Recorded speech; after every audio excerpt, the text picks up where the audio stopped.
Naniniwala ba kayo sa sa law of attraction, manifesting? Uso ngayon yung manifesting. Dati ko pa pala nagagawa yun kahit hindi ko pa siya alam. Kasi ang dami ng na-attract ko Gaya ng dati kasi parang kumbaga gusto ko magpahaba ng buhok. Ano kaya itsura ko nung pagpahaba buhok ko? Hindi ako makapagpahaba. High school pa lang ako nung bawal mahaba buhok. Baga ngayon, na-achieve ko na, nakakapagpahaba na ako ng buhok. Yun, parang law of attraction din yun, parang manifesting din yun. Tapos sunod, ano kaya yung itsura ko pag nawala yung nunal ko? Nunal ko sa mukha, may nunal kasi sa mukha lumalaki, parang nunal na buhay.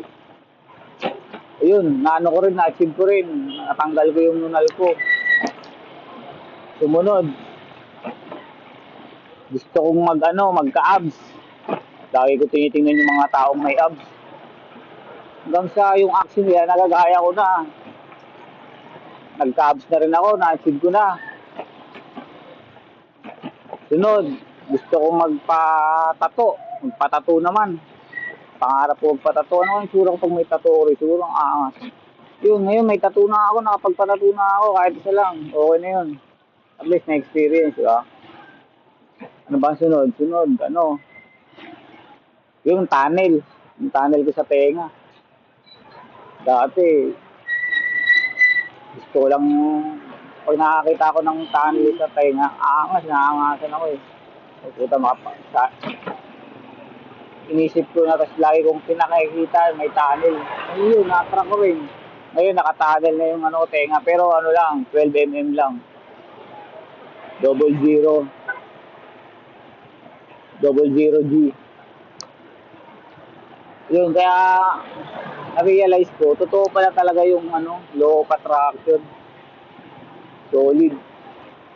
Kaya dapat ang iisipin natin palagi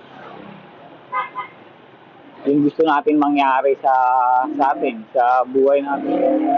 Ngayon, ang ina-attract ko ngayon, 1 million a day. Pera, 1 million a day. Niraramdam ko na kumikita na ako ng 1 million a day na anong ginagawa ko sa 1 million. Ayan. Shopping lang sa Ayan, nakabili kong GoPro. Pero lang yan, G-Gibbs. Kaya salamat kay G-Gibbs.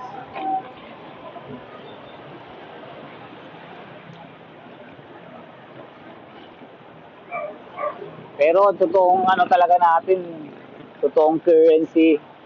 Sabi nila pera, di ba? Pero ang totoong currency natin, energy talaga, energy. Kaya maganda nag-i-invest sa energy.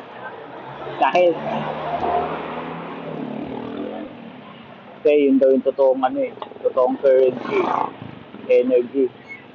Baga yung spirit natin, yung health natin, yun yung totoong currency. Dapat hindi natin yung mag-invest din tayo doon.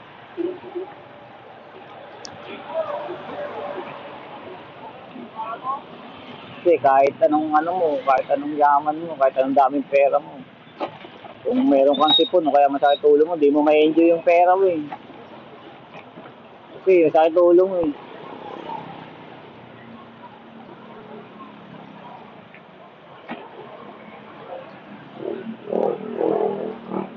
Kaya totoong currency talaga, energy.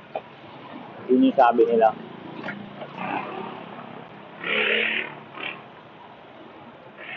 Putik, umulan na.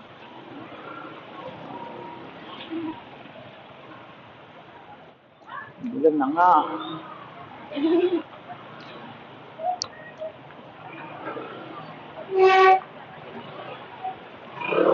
Nakakaputi ko.